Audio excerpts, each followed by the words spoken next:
ছাতকে আন্তর্জাতিক দুর্নীতি বিরোধী দিবসে মানববন্ধন আলোচনা সভা। ছাতক প্রতিনিধি। সুনামগঞ্জের ছাতকে দুর্নীতির বিরুদ্ধে তারুণ্যের একতা গড়বে আগামী শুদ্ধতা।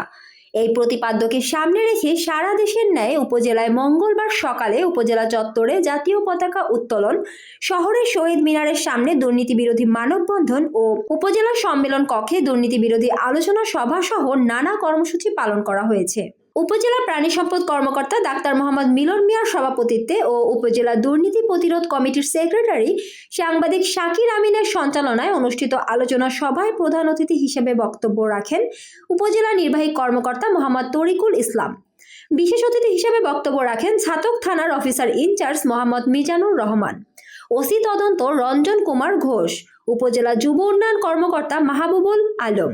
উপজেলা প্রকল্প বাস্তবায়ন কর্মকর্তা রেজাউল করিম, বিশিষ্ট রাজনীতিবিদ আব্দুল রহমান, পল্লী উন্নয়ন বোর্ডের উপজেলা শাখার চেয়ারম্যান সৈয়দ জাহাঙ্গীর আলম, সাংবাদিক সাজ্জাদ মাহমুদ মনির, দেলোয়ার হোসেন। মানববন্ধনে উপস্থিত ছিলেন কাস্টমস ও ভ্যাট সার্কেল অফিসের সহকারী রাজস্ব কর্মকর্তা মাহমুদুর রহমান, ইসলামী ব্যাংক বাংলাদেশ পিএলসি শাখা ম্যানেজার কাজল মিয়া,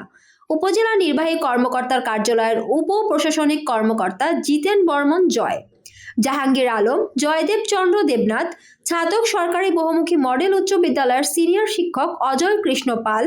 পেপার মিল উচ্চ বিদ্যালয়ের শিক্ষক তমাল পোদ্দার, কাজল চন্দ্র দাস, সিমেন্ট কোম্পানি উচ্চ বিদ্যালয়ের শিক্ষক দিলীপ মজুমদার, বিট ফরেস্ট কর্মকর্তা বশির আহমেদ, রূপালী লাইফ ইন্স্যুরেন্স কোম্পানির সিলেট বিভাগীয় প্রধান মর্তুজা মিয়া তালুকদার, ব্যবসায়ী আব্দুর রহমান, সাংবাদিক আরিফুর রহমান মানিক, উপজেলা প্রকৌশলী কার্যালয়ের উপসহকারী প্রকৌশলী আয়াতুজ্জামান, সমবায় অফিসের রজত কান্তি দাস, শিক্ষার্থী শাহিন আহমেদ, ঋত্বিক পাল, জামাল উদ্দিন, দিগ্বিজয় কর রাজু, সোহেল আহমেদ প্রমুখ।